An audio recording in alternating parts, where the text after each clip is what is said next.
Kelsey Rose and John. Hey, everybody. From It Takes Two to Tangle. We've got our fishing mascot. Here's Little Miss Violet. It's going to be a bit of a different video, you guys. Today, we're not on the water. We're actually going to have John here talk about different lures and rods. We're going to be talking about walleye lures and the type of rod to use for walleye, as well as perch rod and baits for that. And we're going to talk about some fishing line. And some crappie. So panfish and walleye, because we know walleye has started on the Detroit, so we're going to... And the crappie are in spawning right now too, so...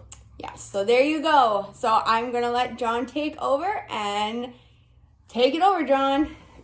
So I'm going to start with some of the lures that I use from shore. Some of my go-to casting lures. I got the Live Target Sunfish. It's one of my go-tos if you're in like 5 to 7 feet of water. It's even got a rattle, actually. So like if the water's dirty, the fish will hear the vibration. I got the two colors of flicker shads that I like using. The natural shiner as well as the crayfish. I got the bigger flicker shad. As you can see, it's missing an eye because it's been hit one too many times. Missing both eyes, actually. But that's the Fire Tiger. Then I got the Live Target Baby Walleye. It's got a little rattle in it too. This one goes about 6 to 7 feet. I got the Matsuo, the purple shad. This guy's got the rattle and it actually works very well in low light conditions. I got the almighty famous Bill Dance. Everybody knows who Bill Dance is, one of the bass professionals. But this is the medium runner in the bluegill pattern. It goes about 4 to 6 feet, roughly. Then I got the blue and silver cotton cordell. That's the mini reef runner. Got the narrow face, but the wide lip. It's a fatter bodied minnow. So the walleye actually think it's one of the alewives that are in the river. Then I got a couple of the split minnows. So that one's made by Rapala. And that one's made by Berkeley. Pretty much the same form in both baits. Just two different companies. But both work extremely well. And then I got the Live Target Walleye one. If I want something with a bit more tail action. But if they're in shallow and they're not really chasing the baits and they want something that's more finesse, like a twitch style, I'll use the slow rising shadow wrap. It's good. You can see the ball bearings in it. And the vibration and action from it's phenomenal. I got the deeper diving shadow wrap as well. More of a natural color. I got the shad pattern. It's the same style as the white one. And back where I used to live on the Grand River and the Nith River when I was in air, these were my go-tos. The blue and orange husky jerks in both sizes. They were killer for walleye. Early spring, midsummer, into the early fall. These guys got me a lot of fish. And then just recently I started using Ripstop. That's the clown pattern by Rapala. This guy's action's pretty phenomenal. I actually changed the hooks up a bit, put some bigger ones, and as you can see, the front one here, it's actually been bent out because the last fish I caught on it was actually a bowfin, and he decided to do a couple death rolls and bend the hook on me. But then I got the slow sinking shadow wrap. It's the very shallow lip. But the form of this guy is phenomenal. Like, you could hear the rattle as well.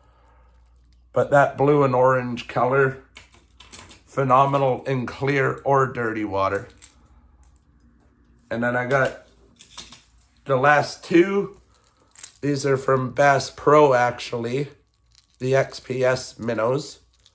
So it's like the Bass Pro form of a Rapala lure, basically. But the olive and the purple with the silver, go to. And these guys are extremely loud. Like, they're phenomenal baits. They're cheap, so if you're just starting out and you don't want to spend $12 to $15 on a Rapala or live target lure, these guys are about $3 to $5 if you go at the right time at Bass Pro. You're not going to go wrong picking up a few of these. They will catch you fish, whether it's pike, walleye, and even nice sized bass. And then lastly, the lures that I use here on the river, mostly when I'm from shore, I got the 1 ounce jig head, and this is actually the Jer Bear by Buck Fishes. One of my favorite colors. It's caught me a lot of fish. And the one day Buck and I were actually fish for fish, one after another, and we had a little competition going on. It was probably one of the best walleye days that I've had on the water, and getting to fish with your friends, who can ask for anything better? Then I got this pattern, and I'll show you. I use it sometimes from shore, but I got a stinger on it. And a little trick, you put the piece of rubber over top to stop your minnow from going up, first of all. And it actually holds the stinger in place. But what a lot of people do when they're in the boat, they just let that thing hang. They won't even connect it to the minnow. But when I'm from shore, I usually just hook it through the tail, so it's stationary. And yeah, I've caught many, many fish using these finesse minnows. Like I said, Buck Fishes, if you want to check out the finesse minnows, go to his site. I can leave a link in the comments below. And he does the jig heads as well. 1 ounce to 3/4 to 5/8. Phenomenal baits. Phenomenal guy himself. And yeah, I'll leave the link down below for the end of the video. And for stinger hooks, I got the Lindy pack right here. It's actually a multi-pack. You get like 10 hooks. I think it is for like $6. So yeah, if you want to hit the river, those crankbaits, jerk baits, and the rubber finesse minnows, you guys will be on a lot of fish if you use those baits. And we'll move on to the next species. So, John, can I ask, what is your favorite lure and why? Well, like I said, the finesse minnow. And why is it your favorite? Well, not only is it one of the cheaper options than like getting snagged with, like I said, a $10 or $15 lure. And losing it. But this, it stays near bottom. You're always in the strike zone. So if you're fishing either clear or dirty water and you're bouncing this thing across bottom and you go in front of the walleye, that thing's going to turn out a reaction, grab your bait, and basically it's fish on. But if you're using a crankbait, you're most of the time, unless they're really active and swimming around, you're going to be going over top of their heads. And unless they're going to be active, that's the only time they're going to chase it. So there you have it. You have learned about some different lures for different fish that he has caught, as well as some of his favorite lures. Stay tuned. We are going to be letting John talk about different types of rods and the weights for catching some heavier fish. We will talk to you guys all soon. Hey everyone, welcome back. It's now part 2. We're going to let John over here take over and explain some different lures and baits for panfish.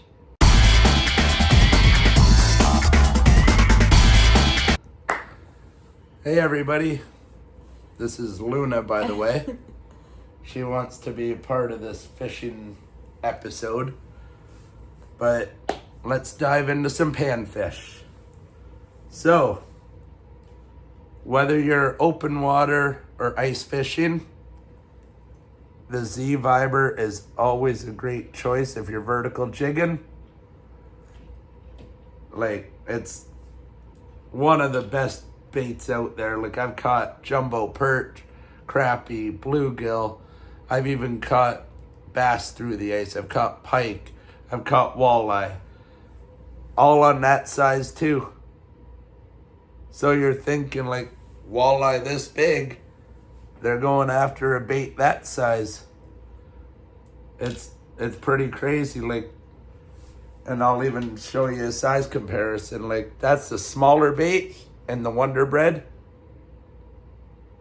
And believe it or not, I've caught some of my biggest panfish on that little guy right there. Then I got the pink jig head with the white marabou. It's a phenomenal bait alone. Like, you don't even have to tip it with a minnow. Don't have to tip it with a waxy, a dew worm, a plastic, just the way it is. Because as soon as this gets wet, this tail, it acts like a little white leech. And like, if you're bouncing that with a slip float and you got that little bit of ripple from the current, one of the easiest, most productive ways of panfish that you can do. Now, if you want to do some like fan casting and work the area and find the active fish, I got the bandits. I got the ripple shad on there. That's the larger size, which the crappie go nuts for. And then I got the smaller one with a little twister trailer. Both of those, if you cast up into the reeds or the cattails and you start bringing it along the weed line, those active fish, they will charge at those baits. Like, they won't even think twice. They're just going to go at it. Your bait's going to be gone. Same as if you're using the micro Mr. Crappie spinner baits. These are one of my favorites. I've even caught pike and that on these as well. Half the time I don't even tip it. A lot of people do put like a paddle tail or a twister tail on just to give it more of a vibration, more of an action. You can do it. My preference, I just use it the way it is, and it catches me fish.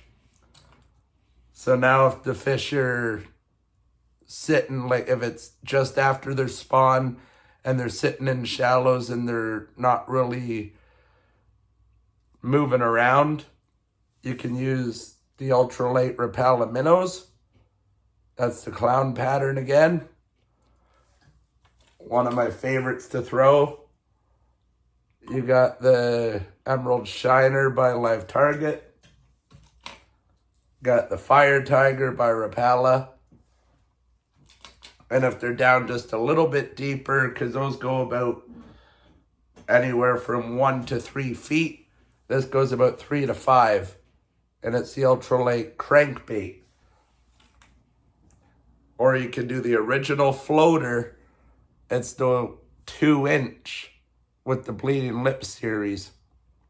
Phenomenal bait. Excuse me. So those are the crankbaits. Now, if you want to throw plastics, you're going to need a float for most of them. There's a bunch of different types. So you got any of these. So you got the Raven, or you got the slip floats, or you got the spring floats. So there's 3 different types. I like using the slip floats, to be honest, because it goes right down to the bait. I got one here rigged up that I could show you guys. It literally slides right down to the bait. So if you're flipping under heavy cover up under the docks, this will be your way to go, because it's such a small profile.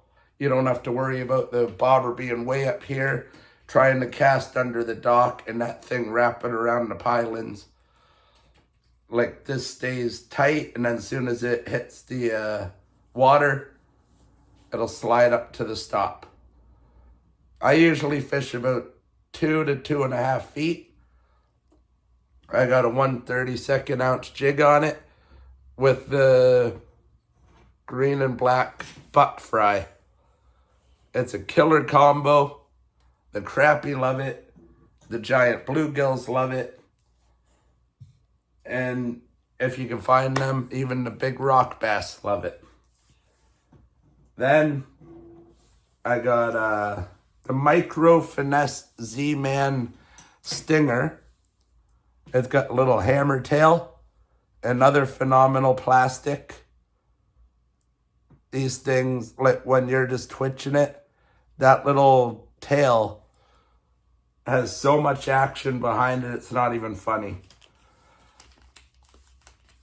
The other ones I like using if I'm going for bluegills or crappie, the Gulp minnows. I got the regular shiner and I got the chartreuse. Whether it's dirty or clean water, these baits, the scent that Gulp puts into it, it works amazing. And these are the freeze-dried wax worms. So if you don't want to use live bait, but you still want something with the scent, these freeze-dried wax worms, another go-to for bluegills. And then if you don't want to do really any work and having to use the micro tube jigs and put the jig heads into it, you can buy them pre-rigged. It's another go-to option for you. Like, there's a lot of different sizes, like for jig heads you can use. And I use anything from a 1/16 to a 1/32 ounce. And they're the long shank jigs made by Strike King, the Mr. Crappie. One of the best jig heads for crappie that I've used. And then, as you can see, I got so many plastics. I got my yellow and white twisters. These are made by the Trout Magnet. I got the maggots. Those are made by my buddy Matt Sevilla from Kitefish. I got some other Mr. Crappie tubes. I got the buck fries. I got the red. There's the black and green. I got the mini buck fries up here, the orange and green with more tubes. But all those colors, they've never done me wrong. I've always caught fish, come home with limits.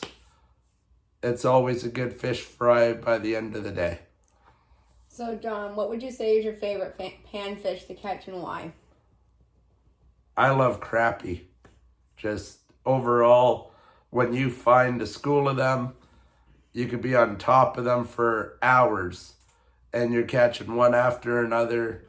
And the size might not always be there, but the aggression is outstanding. Like, you cast a slip float out there, you start twitching it, your bobber's gonna drop and it's game on. Can you tell the viewers what your favorite bait is and why, and your color? What's your go-to color? the green and black buck fry with the 1/32 ounce jig. It's not too heavy, but just that combo with the slip float, I've caught some of my biggest crappie. Last year I actually got one that was about 21.5 inches, which is a very big crappie for this part of Ontario. Well, there you have it, you guys. You have heard from John and about his favorite panfish baits and lures. We're going to take a break and stay tuned. He's going to talk about different rods, and then line will be after. And if you guys do want to know any more, leave your questions in the comments and I will answer them the best that I can. And thanks for watching. Stay tuned.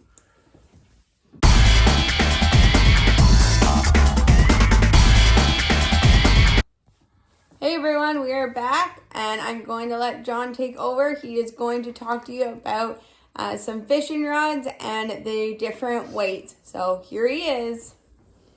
So when I'm out perch fishing, one of my favorite rigs to use for jumbo perch is the pickerel rig. Not only can you get two of them on at once, but it's just such an easy rig to use. You can either use worms on it, leeches, minnows, whatever bait. Like you can even use them for catfish. If you're going for the catch, you could use shrimp, liver, hot dogs, whatever bait you really want. And you can change up the weight of the hook, or the weight of the weight, sorry. Got tongue-tied there for a minute. But this is my perch rig anyways. I got the 1 ounce pyramid sinker. It's the tiny perch hooks. I think they're number 6. And I got it paired up onto the Shakespeare Ugly Stick GX2. It's a very sensitive perch rod with the Fluger President reel. It's the 10 ball bearing. And I got the Yozuri Super Braid, a 15-pound green braid. So like, I always use braided line because you can feel the bites a lot better. You can see the line a lot better in the water than just looking at mono or fluoro.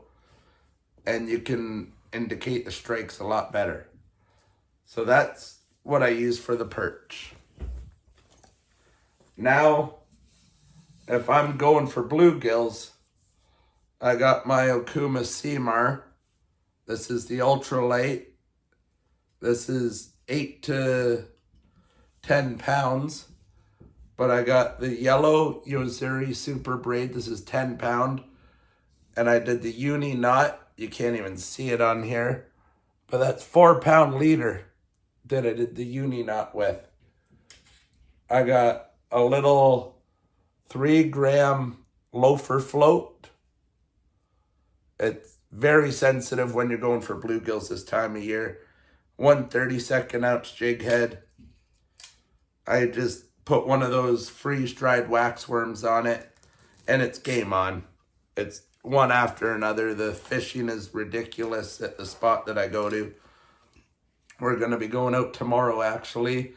So there's going to be another part of this video coming out tomorrow with me using this gear to show you guys how I'm getting to fish and what to do when we're actually on the water. But going to this, I got the Abu Garcia Vendetta, the Quantum Smoke Reel, the Yozuri Super Braid again, the yellow, it's 10 pound. I have it directly to the lure because I was planning on using this tomorrow going for bowfin because they're up in the river right now. Bowfin are super aggressive. They got teeth, so you don't want to really use any fluoro or mono line because it will break the line immediately. At least with the braid, you have a little bit more give and fight for the fish. But I got the 1/18 ounce jig head with a paddle tail. That's made by 13 Fishing. So it's a light jig with the big finesse bait. So hopefully the fish will think it's real and they'll want to be aggressive and hit the bait. We'll find out tomorrow. But these are my setups. So you don't need anything special. Like if you want to get kids out fishing, you can take them to Canadian Tire or Walmart. You can pick up a Shakespeare rod. Doesn't have to be anything pricey. Just get a thing of the either Power Pro braid, Uzuri, or Suffix, and you could tie your leader line onto it. Anything like, so if you're using 15-pound, go to like a 10-pound leader. If you're using 10-pound braid, go to like an 8-pound leader, 6. And any of the baits that I talked about, they're cheap enough. You can get kids out fishing, because kids are the future of fishing for us. We got to teach them what we know so they can teach their kids and so on to keep the fishing going, because if you don't, it's all going to be wiped out years to come, and we don't want to see that. Like all the fishing companies out there, they want to promote fishing, and that's what we're trying to do. And I'll even leave a link below. We're going to be starting up a fishing group for kids in Windsor, and we're going to have the club going. We're going to supply a rod and reel. The kids come out. We'll take them out fishing. We'll get them on perch. We'll get them on bass, crappie, whatever fish are going to be in at that time. We're going to teach them what we know, let them have fun, and make memories that'll last a lifetime for them. Whether they got disabilities or not, all kids are welcome. They're going to be part of the fishing family. Now, John, would you say you prefer a bait caster or a spinning rod, and why? Bait casting I prefer when I'm in a boat vertical jigging. It's just easier to control the line. From shore, I prefer spin cast. Well, there you guys have it. That is the end of our video. I hope you enjoyed it. If you did, please, we would love if you would like and subscribe. And like John said, stay tuned, as tomorrow there will be another video. We will be out on the water hoping to catch some panfish. I hope myself as well that I can catch some as well. So anyways, It Takes Two to Tangle is out. We will talk to you guys all later. Tight lines, everybody. Bye.